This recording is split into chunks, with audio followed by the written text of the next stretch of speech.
I am the host of Unique Voices, and today I have a special guest named Nicole Urban. She is one of the founders of Old Mother Cluckers, and she is Mother Clucker, and she has her husband Paul, which is Father Clucker. And what she has is a refuge for animals, not necessarily the animals that you are familiar with that are domesticated, such as dogs and cats, but many others, such as farm animals. So today I'd like to introduce her and welcome her to Unique Voices. Nicole Urban, how are you today? Great. Thank you, Daryl, for wanting to So, hear our story. oh, it's we've talked many times, and we finally got the opportunity to actually go through and do this. So I'm excited more than you can believe. So Nicole, where are you located? We are located in Mashopin, Pennsylvania. That is the northeast part of Pennsylvania, Oh, north central part of Pennsylvania. North Central Park. So how close is that to Pittsburgh? I've been to Pittsburgh before. About 3.5, 4 hours. Oh, so you guys are way out there, way Yeah, out we're there. right up below the New York border, about like Mhm. 20 miles on the Nice. southern tier of New York. So where they call it Amish country, I believe. Is that safe to say that? Close Yeah, to the Amish? Pretty much. where they call it Amish Yeah, country. pretty much all of Yes, Appalachia is. Yeah, yes. and Okay. it's really condensed here. Yes. Gotcha. And that's Paul in the background guiding his lovely bride as we do this interview, just in case there's questions that she gets stumped on, which I know that's not going to happen because we talked many times. So before I get started, Nicole, I'm looking at my notes and I want to ask this question. Who is Nicole? Who are you? Uh, I grew up in a very small town in Pennsylvania, Old Forge, Pennsylvania, The and pizza the capital. pizza capital of the world. It's considered. And I was raised by my grandparents, so I was brought up very old school, and learning to bake and cook at a very young age. And my grandparents never wanted animals in the house ever. They were, the type of Italian that still had plastic on the furniture and all of that stuff. So there was no. So when I was finally about 16 years old, I was allowed to get a dog, which I was so excited about that. And I had my first dog, and her name was Misha. But as I grew up, going to school and stuff like that, if I saw a rabbit hit on the road and I saw that it was still alive, I would pick up a rabbit off the side of the road. And I've done that, up until now, like my whole life. I've always gravitated towards animals, animals and elderly people because my grandparents raised me. So I was always, always for the elderly people and always for the animals. That was, and that's me. I'm an animal rescuer now. So it seems that your foundation starts with you having that caring kind act towards animals that lives with you today. So Yes. I want you just briefly why this story matters, in your opinion, why this matters. Not getting into the meat of it, but saving animals, farm animals, not just domesticated animals. Why it matters. It matters because farm animals are misunderstood. People see them as work, they see them as food, and they see them as money. Like, the racehorses on the racetrack, betting on them, gambling on them, or, you're eating your ham or your bacon, and work. They're working the fields and stuff like that. So I want to change people's views on these beautiful animals that are God's creatures. They don't just serve those purposes. They serve other purposes. They could be, we have a 700-pound pig that I could take a nap with. Like, you could have, they're compassionate. They're just, if you have a dog and a cat or a guinea pig or a rabbit, your everyday domestic pets that people have, a little fish, rabbits, guinea pigs, dogs, cats. Understood. The only difference with farm animals is different shapes or different faces. They could Okay. feel pain just like your dog. They show emotion, they show compassion, they show love, unconditional love, just like a dog or a cat. There's really no difference between a domestic animal and a farm animal in my eyes, and I'm trying to open people's eyes to see that the only thing that's different is the face on the animal. Like, if you just put up a graph and you just change they're all the same, except people Understood. see the farm animals differently. All living creatures. When we go back to our early childhood in grade school, you always talk about the farm. Old McDonald had a farm. Yeah, yeah. Oh, right. So it's just ingrained in us when we talk about farm animals. And, when you go to the fair, you go to the zoo. I mean, there's farm animals, the petting zoo. So there's so many things that are associated with farm animals, but I don't think that people understand the story that goes behind it, and that story ends up being a. I'm not gonna stereotype and classify all people, but in some cases, it's a cruel and it's a heartless story. So, I believe you already said it. Your mission is to show compassion, to show rescue, and to show dignity. So, I again I commend you for that, and we'll dive deep into that as this interview goes on. You mentioned that you were raised by your grandparents and that you had the early connection with the animals, such as the rabbits and so forth. Your first signs of empathy and responsibility. What age would you say that happened? Was that early um, childhood, or was that No, I was, within? everybody in my family, my aunts and nieces and or my cousins and stuff, they all had dogs. But like I said, in my household, it was kind of forbidden. Even though like my grandparents lived downstairs and my mom and my stepdad lived upstairs, so it was like a duplex, but it was up and down.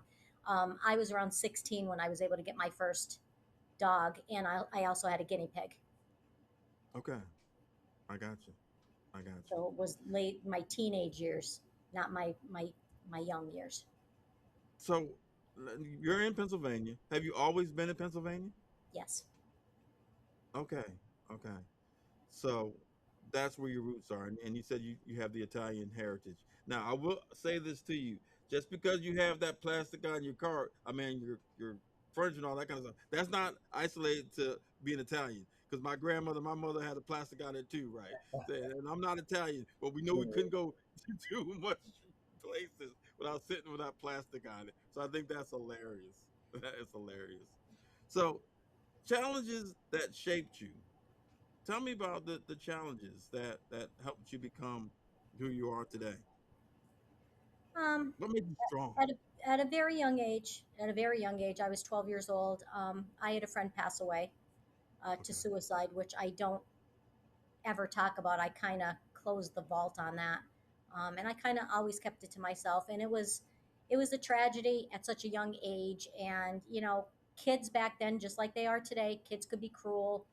They bully and they.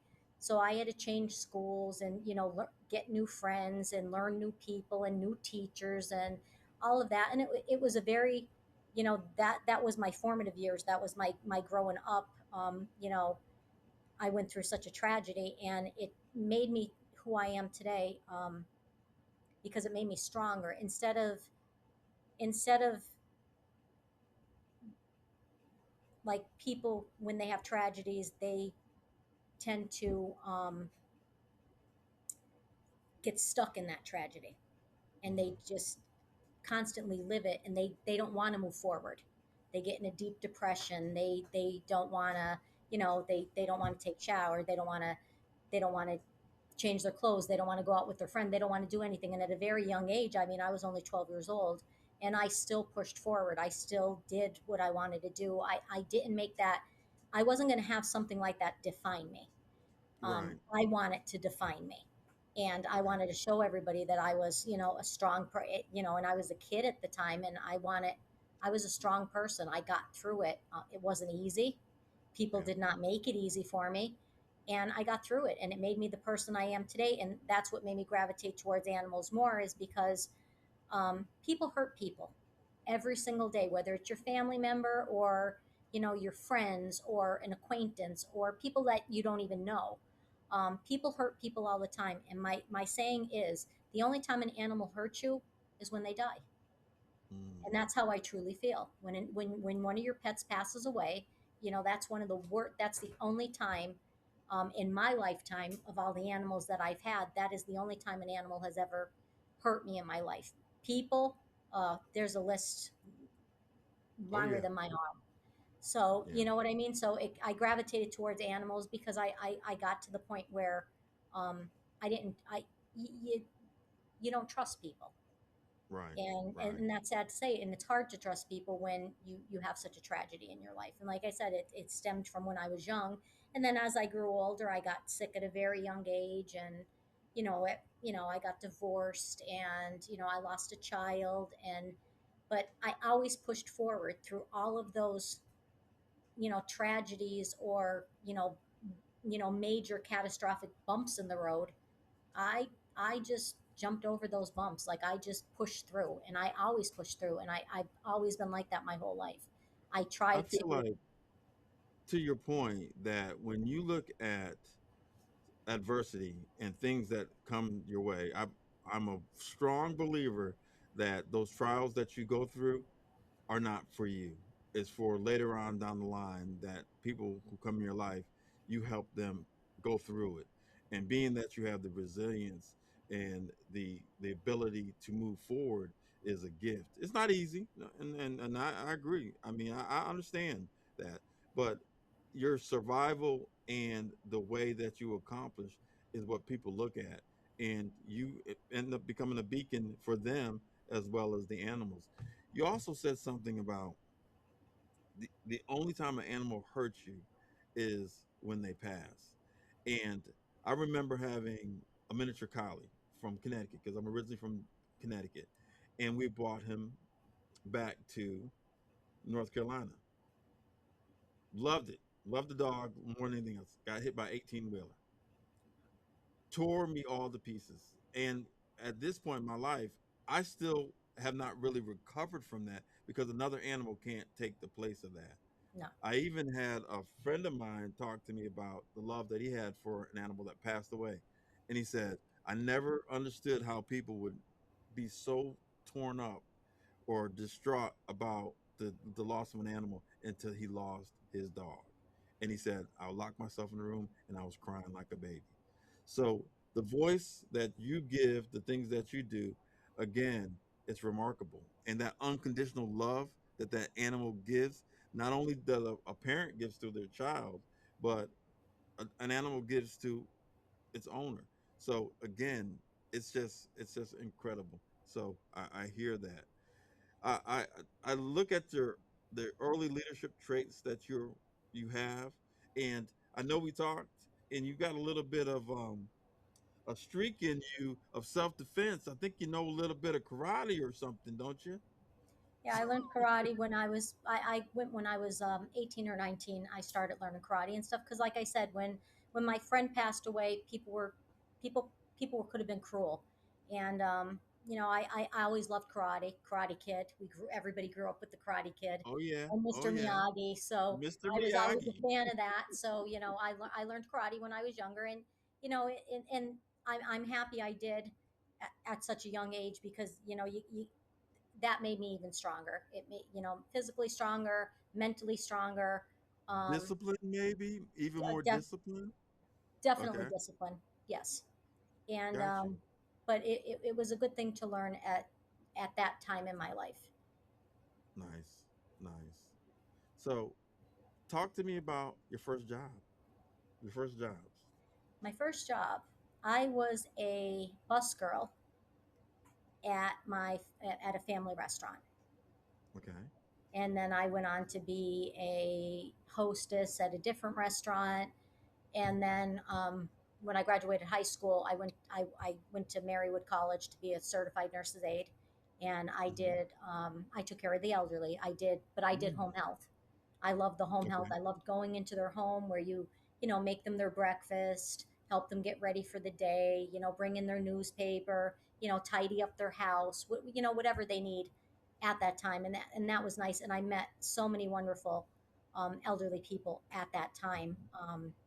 That were just very, very nice to me. They were always giving. They always gave me Christmas presents and birthday presents, and they always appreciated what you did when you were there, because some of them were amputees, some of them were Mm. you know um, crippled paraplegics and stuff like that, and and then the elderly dementia and all of I that. got And you. I just enjoyed that. And I was actually going. I wanted to be a nurse, and at 19, I was in an unbelievably I was in an accident, but it wasn't actually a car accident. I was at a red light. I was completely stopped at the red light, and I just took my foot off the brake and I edged up and I Oh tapped wow. the car in front of me. They didn't even know I hit them, but the airbag blew out, and they thought there was gunshots. They're so loud. I don't know if you ever heard an airbag go off. It sounds like a gunshot. And Okay.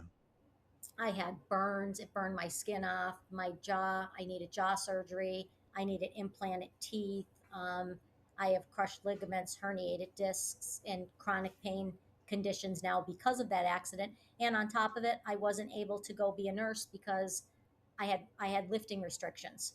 So I couldn't go to Okay. school to be a nurse when you have to be able to lift. You have to be able to, lift the people onto the bed and lift them off and Understood. help them get up. And I wasn't able to do that. So I kind of lost my career or what I wanted to do when I was younger because I always wanted to take care of the elderly. I would have probably been a nurse at a nursing home, Hmm. or still with the home health, going into their houses and stuff like that.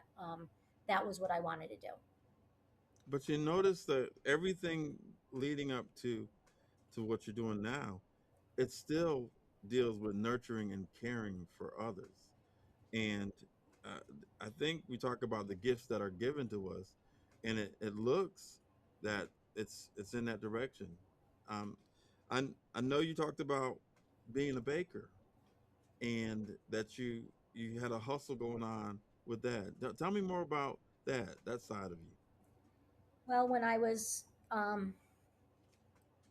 still home, when I got disabled from the accident, I wanted to repurpose myself, figure out what I was going to do in life because I was a security guard. I worked for a private investigating firm. I did a lot of that, but then my health declined at a very young age. So I started a bakery out of when my grandparents passed away. I was living in their house, and I started baking for family and friends. Like, oh, could you bake me your cheesecake, or I want your carrot cake? And I started baking for, or the holidays, I would do the cookie trays because they didn't want to do them, or they were too old to do them, and they didn't feel like baking the cookies. So it started off very small, and then I thought to myself, well, you know what? Why don't I try selling at the local farmers market? So then I went to the farmers market and I was selling sweetbreads. I made the little tiny banana breads, but I made 28 different flavors: Okay. pistachio nut and chocolate peanut butter and Wow. peanut butter chocolate chip. And I made I'm a a bunch. So I cheesecake started, person and a yeah. banana bread person. So you have got me, lady. You have got me. So I started selling at the local, um, I started selling at the local farmers market. Well, then when I moved an hour away and I built my house up here in Mashopin, I tried to figure out what I was going to do. So I started the bakery. And I went through a divorce at the time, and my husband left when I was sick because I got cancer, fourth stage cancer, 2 months moving into my new house. I was just married at the time, not to Paul. And I when he left, I was here with a mortgage and I was disabled and recovering from cancer, and I did not know what to do. And what was instilled in me since I was a little kid was baking and cooking. And I knew I couldn't open a restaurant. I wasn't physically capable of doing that. So I finished the basement in the house. I did the carpentry work. I studded all the walls, finished the basement Wow. with the You help did of some all of that. people. Got the basement finished. My stepdad came in, and my brother did some of the electrical for us. And I had, four Blodgett pizza ovens, and I started the bakery. And I was in 28 grocery stores in the area, like all the 28 yeah, all the grocery local stores. Price That's Choppers, amazing. all of the local Weisses. I was in all the grocery stores, so I delivered. We baked twice a week, and I delivered twice a week. Nicole, how old were you when you were doing that? Uh, at 30, my early 30s. Early 30s. That Yeah, is, people don't accomplish that in their whole entire life. And you managed to do that in your 30s. That's amazing. I had to That's think of something amazing. to keep the house. Right, right. Wow. So you've got that drive. You've got that determination. You see something, you're going to get it. Nobody's going to stand in your way. There's no excuses for you not to accomplish or succeed in the things that you want to do. That is just amazing, amazing. And then the cancer hits you. What type of cancer did you have? I had fourth stage thyroid cancer that spread to my lymph nodes. So tell me about that, because I'm not sure about this, and forgive my ignorance, but I always hear that when things spread to your lymph nodes, it gets to be serious. Yes. That's something that Yes, it was. okay, It was a scary time for me. Like I said, I just turned 30. I moved into, my new house. Um, and it was a scary time for me. And I always told everybody because, family members or people, friends and stuff were always nervous. And I said, the devil's not ready to give up his seat yet because I'll be fighting him for the pitchfork when I go. I mean, that's how I felt. So, I wow, knew I was going to tackle it and beat that too. And thankfully, I knew God. I knew it wasn't the end of me. I knew God had other plans for me. I felt like I've been through so much in my life since 12 years old, and this right, isn't going to be the ending to my story. And I knew there was more to my story. right. And that's why I persevered and I pushed through. And I went through my treatment. I had the radioactive iodine, which is, and that scared me the most. Not because I had the the cancer is where your thyroid is. I have the scar across my. Okay. I tell everybody that's my Sicilian bow tie.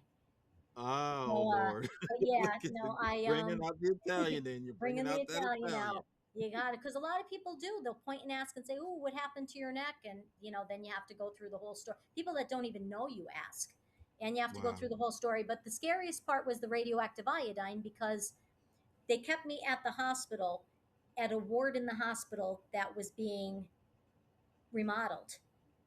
And Mm. I was in that ward with no nurses, no nothing, at the end of the ward. And they come in with these balloon suits and a little vial, and they open up the vial and and it opens up, and there's this Wow. radioactive pill that you have to swallow. But you have gloves on. You can't touch the pill, but it's going in your mouth. Are You have you gloves on. serious? The TV controller has plastic over it. Your tray has your table has plastic over it. The arms on the everything has plastic over it, including you're laying on plastic. Besides the sheets, you're laying on plastic. And In I just looked at the freaking lady and I sane. said, "You're you're in balloon suits, like they're in these, balloon suits, handing me this radioactive stuff. I can't touch it with my fingers, but I can put it in my mouth." That's that crazy. that was mind blowing to me, that, like, well, it's going in my body. Why Right. do I have, she's, "Oh, make sure you put your gloves on when you grab the pill." And I'm like, I'm swallowing the pill. Why do I have to put gloves on to, but that was the thing. And then when you came home from that, you had to stay away from people, even stay away from your animals, because what that radioactive pill did was, if I was close to you, that would kill your thyroid. It would affect Oh you. It would wow. affect my animals. I couldn't let my dog come near me. Couldn't let my cats come near me. Had to use a separate bathroom. Paper plates, plastic spoons, all of that. You couldn't use your dishes. It was all like a quarantine. I think that was a 2-week quarantine. So I had to, like, literally stay away from everybody because, if I gave you a hug, I would be affecting your thyroid, or, whoever I, came close to. So that was the scariest part of it. The cancer diagnosis, it was scary, but like I said, I just knew it wasn't my time. Understood. Wow. It's amazing. It's amazing. Well, you overcame that, and my hats off to you.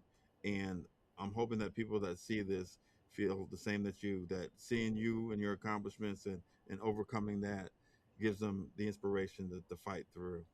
So going through this, then old Mother Cluckers. That's the next evolution. Yes, it was. Talk to me. Talk to me about and so old Mother Cluckers as a whole is what? And how big is it? I mean, your facility. Tell me. It is a 15-acre sanctuary for the abused farm animals. And the reason why I call it sanctuary is the animals stay here for life. They're never adopted out, they're not fostered out. They come from their abusive situations to us, and they never leave here. They're here until they're ending. Their So last day. on my end, it froze just a little bit. How large was your farm? Is your 15 farm? acre, almost 15 acres. Okay. And repeat that again. What you just said. I'm sorry. Like I said, we're a sanctuary, so they stay here for life. They don't go anywhere. We don't adopt. We don't foster out. They come here from their whatever abusive situation they came from, and they come here to stay and live the rest of their lives. Whether it's, we had a Belgian horse here for 18 days, and we still have some here. We were up and running 6 years, April of 2026. Okay. And we still have animals here from the beginning. So 6 years later, we still have animals here. Nice, nice. How many animals do you have? A total? 64. 64. 64 animals. And it's you and Paul. Just me and Father Cluckers. 64 animals. That seems like a full day operation. How do you manage taking care of 64 animals? We got two dogs, which they're we call them grand puppies, whatever you want to call it, when they come here, and they're a handful when they come here. How in the world do you deal with 64 animals? Well, we were multitaskers, as you could see, Yeah. and we worked together as a pair. And that's why, when I found Paul, it was the best thing that ever happened to me because he, we work together, we do everything together, and that's what you want in life is a partner, or your husband or your wife or your significant other, to work together as one. And we run this farm. Some days we try to run it like a top. Some days, it doesn't work out that way because, with severe, seriously abused animals and sick animals, we try to get stuff done. Like we'll be starting fencing, and then one of the horses laid down and can't get up, or we're cleaning a stall and then we have to stop because, God forbid, one of the one of the pigs got through the electric fence, or it's always we try to have a schedule with our day, and we have a schedule with our feeding time, but something always throws off our day with the animals. And don't forget, we do have the potbelly pigs here that live in the house, and it's like having 17 5-year olds in the house at one time. That is So it crazy. could get crazy at times, and but like I said, with us working together, we managed to get it done. So, And the love that we have for the animals is what keeps us going. and I can see that glow in your face each time that you mention the animals. But 64, what are the types of animals? Because I want to get back to potbelly pigs. But Okay. 64 of what? Horses? We have race horses here. We have Marvelous Mario. He was a winner. What did he win, Paul? 17 wins and 76 starts, and the rest were all twos and threes. So he was a podium horse every time out. His last race Oh, was a DNF, do not finish, because that's when he blew his leg out and they Get an just injury. disposed of him then. So we have race horses here. We have other horses here. We have miniature horses here. We have donkeys. We have miniature donkeys. We have a three-legged goat called Lightning Hopkins. We have three farm hogs, potbelly pigs, cows. Did I miss anybody, Father Cluckers? and you No, I still don't have think the so. domesticated. You have the Dogs and dogs and the cats. cats, Yes, dogs and right? cats. What's all the wild animals not to And then mention? all the deer. I mean, we feed all the wildlife. The deer come in. Like I said, it's a full day's work. It's a full day's work. Now, I want to talk about the potbelly pigs because I had a sister-in-law that, and I think she still has hers.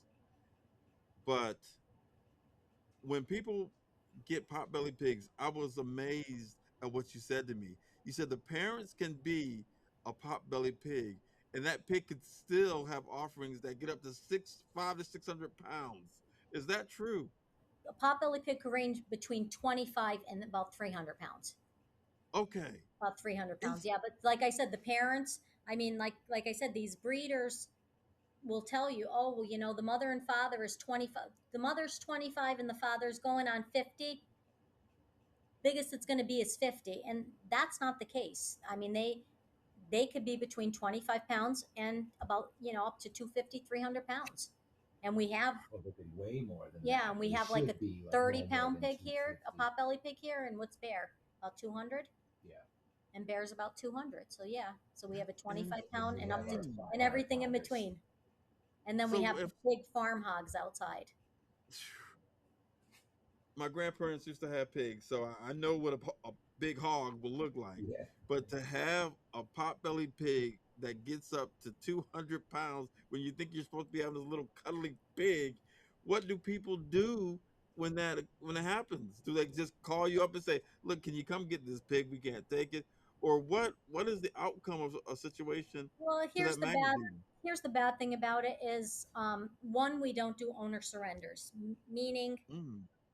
the reason why we don't do owner surrenders, unless it's catastrophic, unless they're going to have to euthanize it, or the husband's going to shoot it, or something horrific is Well, going to good. happen to That's the an animal. extreme. I mean, that happens. Unless Oh something my horrific goodness. is going to happen to the animal, we normally don't do owner surrenders because if we do an owner surrender, just say Okay. you don't want your dog anymore, your grandpuppy, you don't want it anymore, and you call and say, Nicole, would you come and take my grandpuppy? But there's nothing wrong with you that you can't keep your grandpuppy. You just don't want it anymore. You don't want the responsibility. I don't do that because your grandpuppy's taken care of, it's fed, it's healthy, it's going to the vet, Okay. you take good care of it, it sleeps on the bed with you. I don't do that because then that if I take your grandpuppy, then that takes up a spot for some animal that's being abused or dumped or It beaten makes sense. or It starved makes to death. sense. So we really don't do owner surrenders. I get asked all of the time, constantly, about owner surrenders, and people get very upset with me that we don't do owner surrenders, and that's the reason why. Because unless you're starving your animal to death, or you're physically beating and abusing your animal, I don't do owner surrenders. Our mission Right. statement is severely abused animals, and we I try got to stick with our mission statement unless, like I said, something you know comes up out of the norm. We do our best we can to either take the animal or find placement for the animal somewhere else if it understood. doesn't fall That under our mission statement. that makes a lot of sense because if you think about it, I mean, it would be constant. It'd be daily, and I don't. That farm would be overrun with animals. With people that feel like, man, it was more than I bargained for. But to your point, they're still taking care of the animal, Yeah. and you know what? You just got to be disciplined enough to make sure that, you know what, you made this decision. Just like with my child, how many times, Daddy, I want a dog. Daddy, I want a dog. And then when they get it, the mom and dad end up getting the dog and taking care of the dog. Well, the responsibility is to that person that said that they want it, and you got to focus on it because I think later on in life it helps develop them to understand the responsibilities. So Right. I Exactly. get exactly what you're saying. Now, I don't know if you can talk about this because there's many things that we talked in our pre-interview that you can't talk about, but the the beagle that you had, the rescue. Yes. Can you talk about that? I could talk about him, but not the full story, Okay. but I could talk about him in general. Yes. Well, without divulging too much of what that was, We can have just we have a yeah. rescue beagle here. The beagle that we have here, Deputy Teddy Wags, he was a Rigland Farm beagle out of Wisconsin. He was a medical testing beagle. And thankfully, it's been all over the news. The medical testing facility, Rigland Farms in Wisconsin, has been shut down, and all of the beagles have been saved, thankfully. And we were able to adopt a Nicole, how Rigland many of beagle. those were there? How many beagles in total? Over 2,000. Oh my goodness. I think 2,135 or 65. Like over 20, Okay. about 2,100 beagles. Wow. Wow. Well, please continue. Facility in Florida is Big Dog Ranch is the one that orchestrated the whole thing, and a couple of lawyers and protesters and everybody got involved with the story, um, and jumped on board to save these beagles. But you know what? It's not just the Rigland Farms facility. There is beagle testing facilities. I mean, your local colleges test on beagles. I mean, there's a list of colleges and for veterinary school and stuff like that. And it's a terrible thing because um, what they went through, these dogs, they never see the light of day. They're in a 2x4 or a 2x2 cage, and that's all they see. And Deputy Teddy Wags is 2 years old. So for the first 2 years of his life, he's been in a cage. and we don't know what was done with him. All that we know is that he has a tattoo in his ear that tells the year he was born or whatever, which was 2024. And then he does have a tattoo in his groin, and it's up in the air. There's so many stories regarding these Reglan Beagles. You don't you don't know who to believe. But Yeah. the tattoo in the groin is supposed to mean that he was not a breeding beagle, he was a testing beagle. And they put the gas masks on them for pesticides, and they were testing COVID vaccines on them. And Mm. they put a bunch of ticks that are infected with diseases like Lyme's and all these diseases, Right. and they put the ticks on the dogs and make the ticks attached to the dogs, and then they try all these tick chemicals and prescriptions and oral stuff and the stuff that you put down the strip of your back and to see and antibiotics. Once they get the tick-borne diseases, antibiotics, will it help the tick-borne disease? And I mean, there was tons of stuff done to these beagles Why beagles in because particular? beagles are Why? very docile. They don't really fight back. They're very laid back. Yes, they are hunting dogs. They're working dogs, hunting and stuff like that. But they're very docile. Beagles are Okay. very. It takes a lot to get a beagle to snap and bite you or growl at you. Mm. Mm. I They're, never knew they're that. they have a lot of composure. They're very laid back, and they're just easy to deal with. So that's why they pick beagles. But they debark them. They're cutting their vocal cords without anesthesia, doing What in surgeries the without world? anesthesia. So it's been horrific. And I look at Deputy Teddy's laying on the bed next to me down the Have side. they cut his vocal? I mean, his Thankfully, cord? no. He was just Okay. neutered, and thankfully he's fine. He has not Okay. barked because Okay. probably every time they barked, they beat them or hit them. And they were shooting rubber bullets and all this stuff. So he has not barked. He does howl, but Deputy Teddy has not yet physically barked. And I've had Wow. him since Mother's Day. I've had him since May 10th. Wow. That's just insane. It's just the stories that you've told, and we don't even have enough time to go into all of the stories, but it's just something else.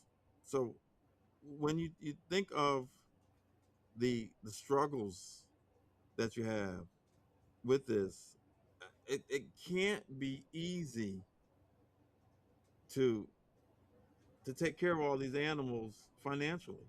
I mean, it's got to be a struggle. Do you have people that donate? That people that are sponsors? What? How do you take care of all these animals? That is the hardest part of what we do. And there's a couple of reasons behind that. The first reason is, as we spoke earlier, people don't see farm animals as that they could be a domesticated animal. So when we're trying to get donations for the farm animals, just say a potbelly pig needs to be spayed. It's like I can't even explain how hard it is to get donations to get surgeries for these farm animals. But if we get in a cat, because we have 16 rescue cats here, if we get a cat in and the cat needs to get spayed, donations come flooding in for their shots, for their spay, for their vetting, for whatever. We just have a cat a couple weeks ago, Miriam. She had to get all her teeth pulled because she has a disease called stomatitis. If that was a farm animal, we would have never gotten the donations to get one of the farm animals' teeth done. So, like I said, I'm trying to change the way people see these animals because, one, it does hurt our mission because people look at us, they'll say to us all the time, or you're trying to get donations for what? Or I'll get a private message. You're collecting donations for farm animals? and I try to explain, and then oh really, I didn't never thought of it like that. So I'm trying.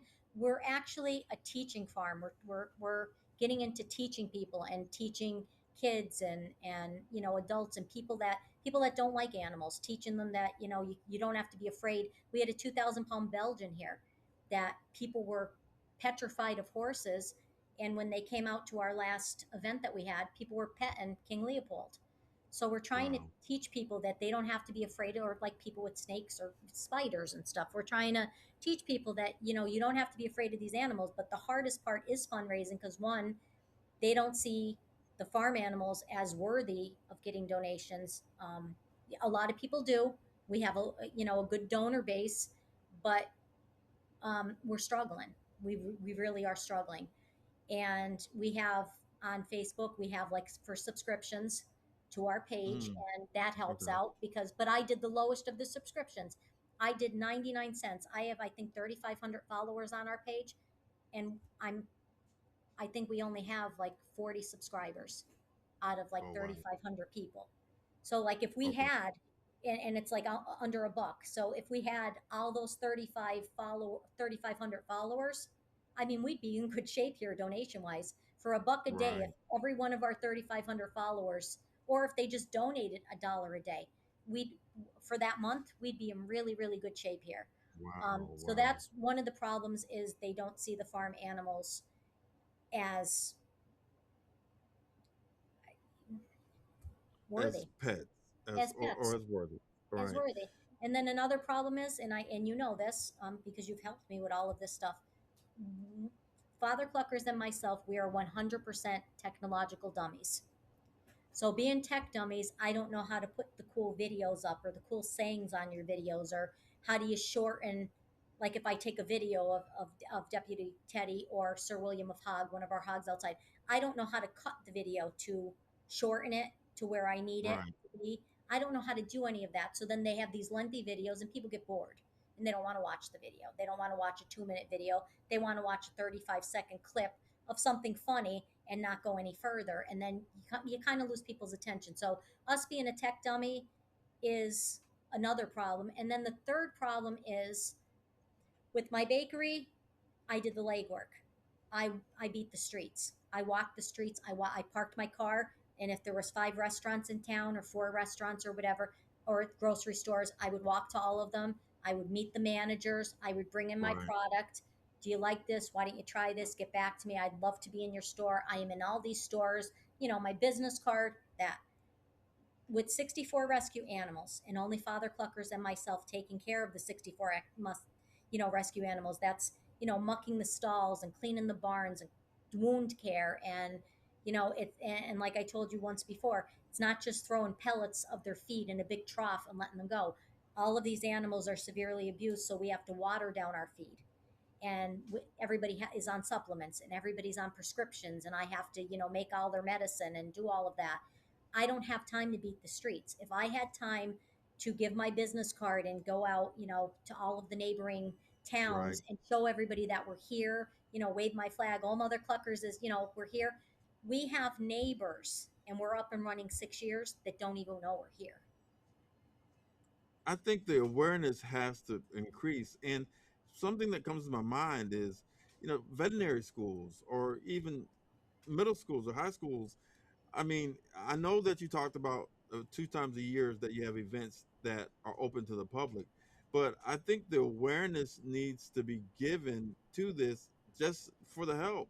And I don't know, I'm not just thinking that you need monetary help or assistance, but just physical labor of people that can just come to the farm that you trust that can help you with situations. And are there veterinary schools local, or there high schools or middle We schools have or high schools anything and stuff local? here. The hardest thing is getting people here. One, nobody wants to work, and then two, nobody wants to take care of farm animals. That's that. But Like I if you said, love that's that. animals, If it was, if I had a warehouse full with kittens and cats or a warehouse full with dogs, I'd probably have tons of volunteers because we have, local cat rescues and local, SPCA's and stuff. They have volunteers all the time. But when we try to get somebody to the farm, or if we even try to get somebody, if we have a couple extra bucks and we want to pay somebody just $10 an hour to come and help, lift this hmm, stuff or clean this area up, or we just put in a fence and all the extra wood needs to be piled and cleaned up or thrown in the dumpster, right. whatever. You can't even get anybody to work. Nobody, and the kids these days, in they're in their phone, they're in their computers, they don't want to play Well, this is what basketball, I'm going to say. they don't want to play Well, sports it's again. it's a little bit different from the way that it was, but I Yes. do think there's still some of those diamond in the roughs that if they know what you have, because you do have a sanctuary, you do have something where those animals that you say can give their emotions and their expressions to say, hey, I need love. it comes down to I need love. And I'm going to challenge you because I've already said this to you within the next 6 months or so that you do become technical savvy because you've got so many people, excuse me, so many of your animals that are depending on you to be the voice. And honestly, the little edits that need to be done, we'll get you there. But you have to, I think I said to you one time before, you have to take a little time to plan. And that little time that you take to plan and then execute what you're trying to do can bring so many great results. And sometimes we work so hard and we get so frustrated because you are working hard and you're not getting the benefits of the work that you're putting in, but just taking that little side to say, you know what, this is what's going on. If you guys are willing to assist, want to help, this is the way that we're going to do it. And we can get those 3,000 followers or 3,500 to at least get half of them to go ahead and sponsor and do what they can to help you. I think we're heading in the right direction. There was something that you said about animals needing, your mission is to have emotional hugs for your animals and of the spiritual connection. You're the voice, and I will say it over and over again. The things that you're doing lead to a path of success. You sent me a video of you talking to one of your horses, and that was Mr. Ed. I'm sorry. Oh, that was Mr. Ed all day long because when you talked, that horse would nod his head to the word. Can you talk to me about him? Tell me about that horse. And it's a sad story, but still, to That was our first. That Benny is who started all of this. Old Mother wow, Cluckers farm. I wow, saw Benny on Facebook at a kill pen in Texas, and what a kill pen is where they're dumped off. They're being tagged for meat, and they're going to be shipped to be slaughtered. Benny was severely emaciated. Benny had a tendon injury. He had overgrown hooves. His hooves literally looked like skis. They were just curled up. And when our vet at the time that we had said, Nicole, I don't know why you're trying to save the horse. He's never going to make the 1,500-mile trip. He's going to go down in the trailer, and he's not going to survive.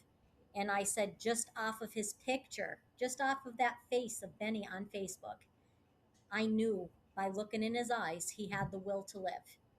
And I get this gut feeling with, and that's how all the rescue animals come here. Something in my gut, because I see need for animals all day long, all of the time, and certain ones just they call to me somehow.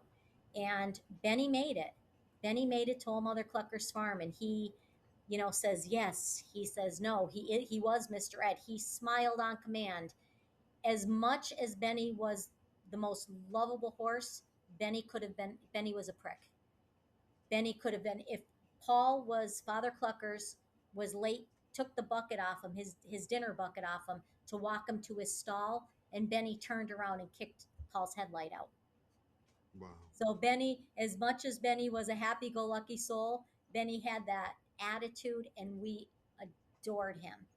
And this December was the year we lost Benny. Um, Benny went down in the stall the December before last, and December of 2024. And he was getting older, and he was tangled in his blanket, and we don't know if he colicked in the middle of the night or it was that one December night that got down to negative temperatures. It was negative. It was freezing here. Temps just dropped immediately that night, and because it was warmer the week that week. And we found him in a stall. We got him up, and you could tell Benny had to go to the bathroom. He had to go to the bathroom, and he couldn't go. So we thought he colicked or had cold colic. So there's no emergency vets to be had, and our vet doesn't do emergencies. She's Dr. Robbins, amazing vet. She just does not do emergencies. So the one emergency vet that was here was given to us by another vet, a previous vet that we had, that we no longer have here. And she said, that's the only emergency vet to be had. So We trailered Benny up there, and unfortunately, this veterinarian is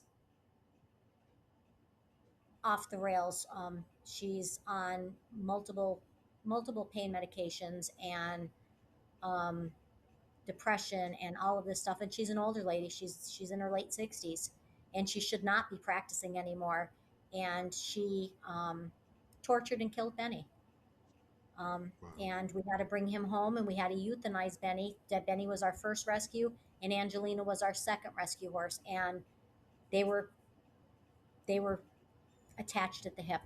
And a week after Benny died, Angelina saw all of it. A week after Benny died, Angelina gave up, and she laid down and died on us. So Mm, we lost our two first rescue horses because of the abuse of a veterinarian. And I can never forgive myself, because when I got Benny here, I promised him, I looked him in the eyes. I said, "Hey, Benny, you made it. You're here. You're safe. No one will ever hurt you again." And a veterinarian killed him. And it wow. breaks my heart that, like, Paul and I made a promise that we would keep him safe. Who would think you would trailer him up to a veterinary hospital and the vet would do damage and kill your horse? So I pray to Benny every day, and I see signs. He gives me signs, and I tell him I'm sorry, and I feel like I failed him. So Right. our purpose is to never let that happen again, and never fail another rescue animal that we have here. Um, and we kept on, because everybody said after Benny passed away. Oh, and that's another thing. We got so many followers and donors from Benny. When Benny died, we lost half of our donor base. Wow. They were only following Benny. So that was catastrophic to us, because at least we were getting enough donations just to barely squeak by.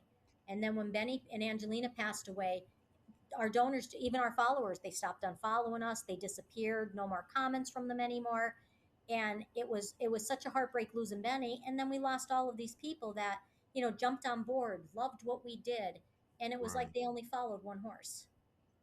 Well, I think that, in just my opinion, each one of your animals, all 64 of them, have an identity, and the people need to know about all of them, and the struggles and the triumphs that you have with that, because each one of them are a story. And you've got a big task and a large goal, and I'm gonna say it in your words, an ethical responsibility to these animals, that you have to become more of a way to communicate, or more of a way to show. And I'm hoping that it will happen sooner than not. Um, Again, my hats off to you. I commend you. I know we were talking about the kill farms and the horses. And one thing that, when we started this conversation, it didn't really register to me the magnitude of how the the displacement, or the continuous cycle that the horses have, because I think horses live forever, you know, and I don't ever think about the tragic side of it. But as we were talking, they're just like a battery, they're just replaceable entities that people just don't understand. And I think through your communication, that word has to be given and has to be put out. So, I mean, we're coming up on an hour in this discussion, and I feel like we just scratched the surface. So I want you, from me, to discuss the most important factors that you want to get out to the public that's watching this, and what your plans are for the future of Old Mother Cluckers. Well, like I said, our plans for the future is, we're in the process of getting a medical barn built, and we're going to have a medical barn here for when the people come and visit, and even the kids come and visit. We want to teach the kids, all about the abuse, on animals, what happens to animals. People don't realize, like I said, with the racehorse industry, people don't realize that their bones don't stop growing until they're about 5. They start racing them at 2, and then you see even younger sometimes, and then you see all of these injuries. And as soon as they're injured, they're either euthanized or they get passed off to the Amish. So we want to teach everybody that, um, we want to show everybody all of the abuse and like things that people don't even like, they can't fathom. When we're telling people that come here to visit, King Leopold, our Belgian, had um, cuts on his legs. They ripped through his legs with rope, right through his legs, right through his tendons. He had deep wounds. And when the kids came, they were pointing, and we were telling the kids what happened. And, these people didn't, weren't kind to King Leopold, and he got cut by a rope. And what we had to do, to get King Leopold, try to get him the healthiest that we can. So we try to, we want to teach people. And what our medical barn is going to be, where we could bring people in that are afraid of goats or afraid of animals, and have goats in it at the time, and they could walk through and they could get to meet an animal that they want to meet, or a certain rescue on the farm if they want to meet, just say the Teflon Don, our racehorse. We'll bring him into the medical barn, and people could actually get up close and personal, and we could tell the story about that animal, like where he Right. came from, what happened to him and stuff. So we want to bring awareness to farm animals, that they can be domesticated. And we also want to tell people their stories, and also teach people about the abuse that, like I said, people can't fathom some of the stuff that of the rescue animals that we have here. There's abuse in every avenue of farm life, every single avenue of farm life, from 4-H, which people shake their head and think kids won't abuse the animals, from 4-H to racehorsing, to the Amish, to working horses, to the cow industry, to the pork industry, the pig industry. There's abuse in every single avenue of farm life, and people don't realize that. People, and we want to open up people's eyes so that they could see what happens to these animals. I mean, what happens to some of these animals, nobody would ever want to see happen to their dog or their cat. So, if it's not okay for your dog or your cat, I want people to answer the question, why is it okay to happen to a cow or horse or pig or whatever farm animal? So those are the kind of answers, and those are the kind of questions, and the kind of eye-opening things that we want to bring to people, and let them realize. So we're, like I said, when we get the barn, I mean, when people come now to our events, we do teach them everything. We try to tell them everything, and walk them through, and they ask, and they get excited. They ask a lot of questions, and how did this one get hurt, or what happened to this one, or who did this to that. And a lot of people are gung-ho, and they're real excited to be here, and they ask a Yeah. lot of questions. And then some people are just, like Father Clucker said earlier, I'm here because the wife dragged me. But then when you start talking to the husband, then the husband's sitting there. You could see a light bulb go off. Like you could see Yeah. them. I didn't realize that, or that's horrible. That I can't even believe you're telling me this. Or people are like flabbergasted. They can't believe. So even when people don't want to be here, we try to teach them. So, if you Right. come here and you don't want to be here, and your wife drags you, or your husband drags you, or, the kids don't, I could be on the PlayStation, or I could be on my computer, and mom's dragging me to see these farm animals for what? And we had a kid here the other day, and this is actually funny. We sell a lot of stuff on the rummage sale. And a kid was here the other day, and he was like, had this real crunched up face, and he was about maybe 12 or 13, and he's looking at our miniature horses, and he's looking like in all like weird facial expressions. And I just looked at him and I said, don't you like animals? No. Mm. And I said, really? And then the father said, oh, your mother has a potbelly pig. And he said, mm-hmm. And then the father said, well, what's the name of your pig again? I don't know. So like Wow. we're trying to, get these kids back to what we grew up. You know, we grew up with making mud patties and hopscotch, and less on the phone and more with the family and more with God. Yeah. Bring out the Bible, read the Bible, teach your kids about God, teach your kids about not even God, just faith. Have faith in Right. something. Your family, your father, your, you know, the, the horrific things we see these days on TV, you can't wrap your brain around it. And like I said, and it's with the Yeah. farm animals too. So we just want to bring awareness to Yeah. what we're doing. And when you think about a peaceful soul, you think about animals. So I think it does bring you back to the family, and it does bring you back to nature, and it brings you back to innocence. And I think that's one of the things that is missing. So Yeah. Nicole, how can people get in touch with you? What's your website? What's your Facebook? What's your email? How can they contact you if they want to talk to old or Mother Clucker? Well, I have my page, which is Nicole Urban, or I also Okay. have a page on Facebook, Ol Mother Cluckers Farm, and it's OL apostrophe Mother Cluckers Farm.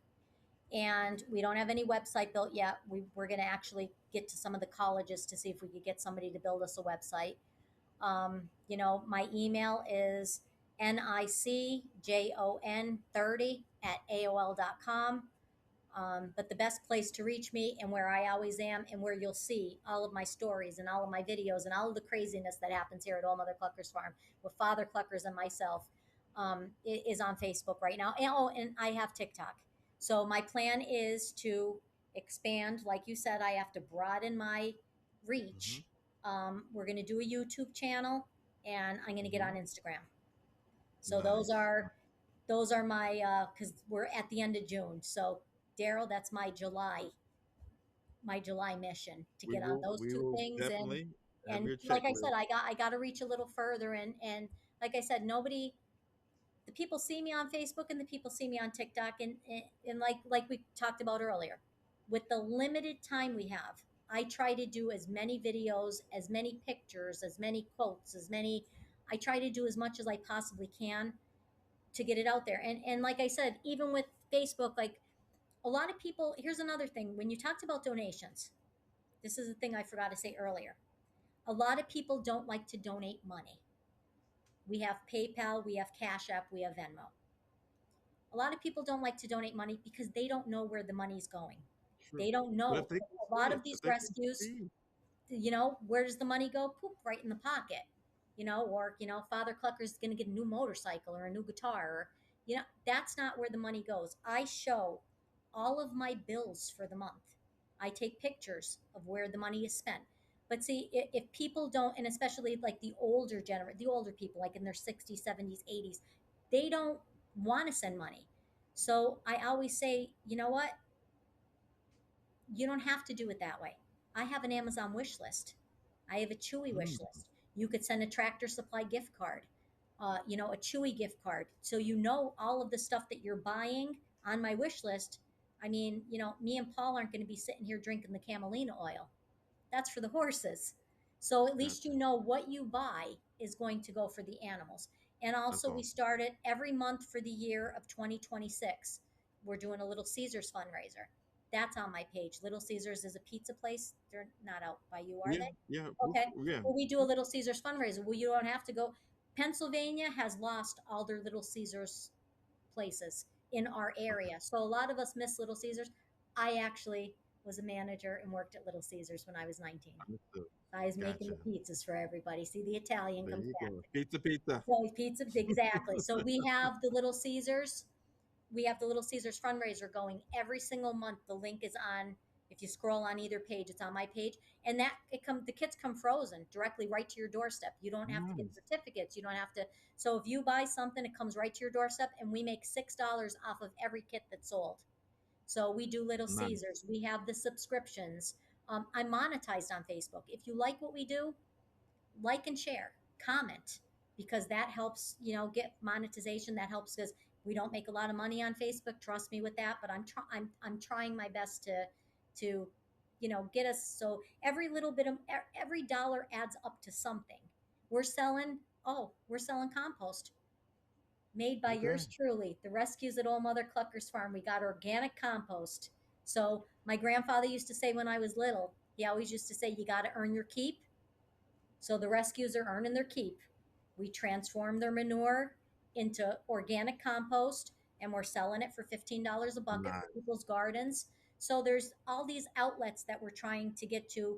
So for one bucket, that's one bag of feed for the rescues. Two buckets is one round bale of hay for the rescues. So we have a lot of avenues, and we're trying to come up with a lot of things. And we would love to do a big fundraiser, like a golf tournament, or a gala or something. But the hard thing is, the Nice, people that are nice. on our board, everybody's so busy with their lives. They help us, but we don't have anybody to help us, throw a big gala, or and I would do it if I didn't do all this. You've got I'm 64 capable. animals. You I'm need capable help. of doing You need it. help. I just don't have the time to do it. I don't have the time to, orchestrate the whole thing and get gift baskets, and even like the bingos and the purse bingos and all. I don't have the time to do it. So if there's anybody out there that would love, in my area, that would love to help us jump on board with all Mother Cluckers, me and Father Cluckers, and help us orchestrate something like that, that would be very, very helpful. So Time there's, is very valuable. yeah, It's like I very said, so valuable. there's a lot of things. So I wanted to press on the donations things, because, like I said, a lot of people don't like to, and I agree. I see a lot of the rescues, or a lot of the people, that the money doesn't go where it's supposed to go, and that's a sad thing, because it hurts people that are in it, like me, that are actually, honest to a fault, and I, show Yeah, all the bills. Even when yeah, they have their surgeries, I show all their surgical bills. So, if people donate towards their surgeries, they know that, you know the surgery was $250. Your 50 went towards the surgery, and they see that, the bill is paid in full. So I try to give as much as I can, so that people could learn to trust the Cluckers, and learn that, we're yeah. good people. So what we'll do is we will put down all of your information within the comments for this, so that they'll know how to contact you, the things that you're trying to do in the events, and hopefully that'll stir some things up. I think you're doing it in the right direction, and I'm just hoping and wishing you success. And Thank you. again, the the idea of doing this actual podcast was to bring awareness and to bring exposure. And I don't think it's going to be the last one, because I'm sure people want to hear updates of what you're doing. But I do have a lot of the videos that you have sent to me that are going to be added throughout this podcast, so people can get a chance to see exactly the great things that you're doing. And from the So, bottom of Nicole, our heart, thank you. We can, oh, the Cluckers, we can never thank you enough for doing this for us, and the rescue it's animals. my pleasure, and it's been an honor. I'm Daryl Smith, your host for Unique Voices. This is Nicole Urban, Mother Clucker, and we do appreciate the